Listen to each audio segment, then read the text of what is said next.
श्रद्धेय महानुभावों, चर्चा के क्रम में हम लोग चर्चा कर रहे थे सह नव अवतु। हम यदि समाज में, परिवार में हैं तो हमारे अंदर एक साथ एक दूसरों की रक्षा की भावना होनी चाहिए। और हम घर परिवार में भोजन छाजन में भी सहनव, एक साथ भुनक्तु की बात आ रही, वहाँ भी एक साथ समानता के साथ भोजन ग्रहण की बात आ रही। माँ विद्विषा वहै, इसी प्रसंग में आ रहा है कि द्विष अप्रीति के अर्थ में है। तो हम किसी भी व्यक्ति से अप्रीति न रखें, अपने पराक्रम को बढ़ाएं। और पुनः कहा कि तेजस्वी नौ अवधीतम, हमारे जीवन में जो तेजस्विता है, विवेक है, बुद्धि है, वैभव है, इसके द्वारा हम अध्ययन करें। यदि हमारा अध्ययन विवेक पूर्वक नहीं है और विज्ञान की व्यवस्था के अंदर या तर्क की व्यवस्था के अंदर हम विवेक से चिंतन मनन नहीं कर पाते, तो रूढ़िवादी व्यवस्था में स्वयं हम रूढ़ की व्यवस्था में जाएंगे और हमारा उत्तराधिकारी भी रूढ़ी व्यवस्था में जाएगा। अतः रूढ़ी व्यवस्था से ऊपर उठकर विवेक पूर्वक, तर्क पूर्वक, विज्ञान पूर्वक, ज्ञान विज्ञान को चिंतन मनन करके हम एक साथ रहें और विद्या अध्ययन करें और जो पढ़े हैं उस पर चिंतन मनन करें। और उस चिंतन मनन में कहीं भी किसी भी प्रकार से हम विवेक से अलग ना हटें। तो अन्न का भक्षण करना और जीवन में तनाव रहित होना और तनाव रहित होकर भोजन करना स्वास्थ्य के लिए लाभप्रद है। अब यहाँ पर जब तक एकत्व की भावना नहीं होगी, जब तक समानता की भावना नहीं होगी, एक सा स्वरूप नहीं होगा, सबको लेकर चलने की बात नहीं होगी, तब तक न हम देश को आगे बढ़ा सकते हैं, न समाज को आगे बढ़ा सकते हैं, न परिवार को आगे बढ़ा सकते हैं। और व्यक्तिवाद से एक व्यक्ति का तो कल्याण होगा, समाज का कल्याण नहीं होगा। अतः समाज और व्यक्ति दोनों के समन्वय से हमारा आपका जीवन यापन हो, इस प्रकार का शास्त्रों में आदेश है। कहा कि भाई समानी प्रपा, यहाँ समानी शब्द में यदि हम विचार करें तो सम है और अन प्राणने है, और इसके अंदर अन प्रत्यय है और मिप होकर समानी शब्द बना हुआ है। यानी कि हम जो प्राण शक्ति को बलिष्ठ करना चाहते हैं, प्राण को आगे लेकर चलना चाहते हैं ताकि आत्मा अधिक समय तक हमारे शरीर में रहे, एक तरफ भोजन भक्षण शुद्ध पवित्र सात्विकता से परिपूर्ण हो, वही दूसरी तरफ हम प्राण बल को बलिष्ठ करके ही आत्मा को सुरक्षित करते हैं। अतः समानी प्रपा, प्रपा में प्रोपसर्ग है, पा धातु है जो पिब के अर्थ में है, पानी के अर्थ में है। प्रखर रूपेण पिबती इति प्रपा, एक जल का वैसा भंडार जहां सब के लिए है, कोई भेदभाव नहीं है। राजा रंग फकीर, सबको शुद्ध जल की व्यवस्था हो, जिसको प्याऊ कहते हैं, और उस जल के लिए कोई किसी के साथ दुराव न करे कोई किसी के साथ भेदभाव न करे।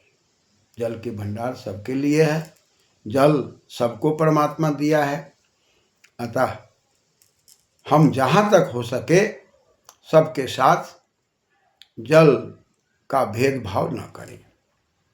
कहा कि वह तुम्हारे लिए अन्न भागा। परमात्मा का आदेश है कि तुम्हारे लिए जो अन्न का भाग है वह भी समान प्रक्रिया से है। सबको अन्न के द्वारा ही जीवनीय तत्व की शक्ति मिलती है, इसलिए अन्न की उपेक्षा न करें। अति वही अन्नम, अन्न है, ना प्रत्यय है। और कहा कि इसका भाग, अन्न का भाग, भाग माने हिस्सा, भस सेवाया घय प्रत्यय। जो अन्न का भाग है, अन्न का जो हिस्सा है, अन्न नाम भागा अन्न भागा, वह हिस्सा जो है वो भी समान प्रकार की प्रक्रिया में है। यानी कि हम जीव को अन्न के लेन देन में भी भेदभाव न करें। ऐसा न कर दें कि कुछ लोगों को अन्न मिले और कुछ लोगों के लिए महंगाई खड़ा कर दें। अन्न को सबके लिए उपलब्ध करने और कराने की व्यवस्था परिवार में, समाज में, शासन प्रशासन में होनी चाहिए, तभी मानव समाज की रक्षा संभव है। यदि हम ऐसा नहीं कर पाते तो हम मानव समाज को ठीक प्रकार से आगे न बढ़ाकर स्वयं कलह क्लेश में होंगे और समाज को भी क्लेश में डालेंगे। यही नहीं, समाने युक्तरे, युक्तरे शब्द में युज धातु है, युजिर अर्थ में, योग के अर्थ में, जुड़ने के अर्थ में अष्टन प्रत्यय है और सप्तमी लग के युक्तरे। जुड़ने में जो हम देखते हैं वो क्या देखते हैं, तो रथ के अंदर हम लोग देखते हैं कि रथ में पहिया है, रथ में कई अंग हैं और रथ में जुआ है, उसमें घोड़े को जोड़े जाते हैं और एक साथ रथ में घोड़े को जोड़कर एक साथ एक संगति में हम लेकर के चलने की बात करते हैं। मार्ग पर एक साथ रथ चलता है, उस रथ पर कई चीजें होती है जो सामूहिक रूप में होती है। ठीक उसी प्रकार हम रज्जू का भाग लेते हैं और उस रज्जू के रेशे से जब हम रस्सी बनाने का प्रयास करते हैं तो वह समान समान भाग में ऐंठ लगाकर उस रज्जू को गुणित करके हम मजबूत बनाते हैं और रज्जू को मजबूत बना करके पुनः हम उससे कोई क्रियाकलाप करते हैं। उसी प्रकार समाज का बंधन भी रज्जू की तरह है। रज्जू के अंदर कुनित हो जाने पर रज्जू मजबूत हो जाता है। ठीक उसी प्रकार हर व्यक्ति अपने विचारों को वेद आदि शास्त्रों से जोड़ करके चलता है और वह जल के भंडार को भी सबके लिए प्रदान करता है। अन्न का भाग सबको मिले तब हमको मिले। अन्न में कोई भेदभाव नहीं करता, कोई मिलावट नहीं करता या अन्न को दाब करके महंगाई बढ़ाने का प्रयास नहीं करता। यूनज भी कहा कि वह तुम्हारे लिए ये सब कुछ जोड़ता हूँ। परमात्मा का आदेश है कि परमात्मा ने जैसे रस्सी को जोड़ा, परमात्मा ने जैसे रथ के अंदर कहा कि भाई रथ जैसे एक साथ हैं, उसमें कई प्रकार के चीज़ों को लेकर के और उसको विनियोग किया गया।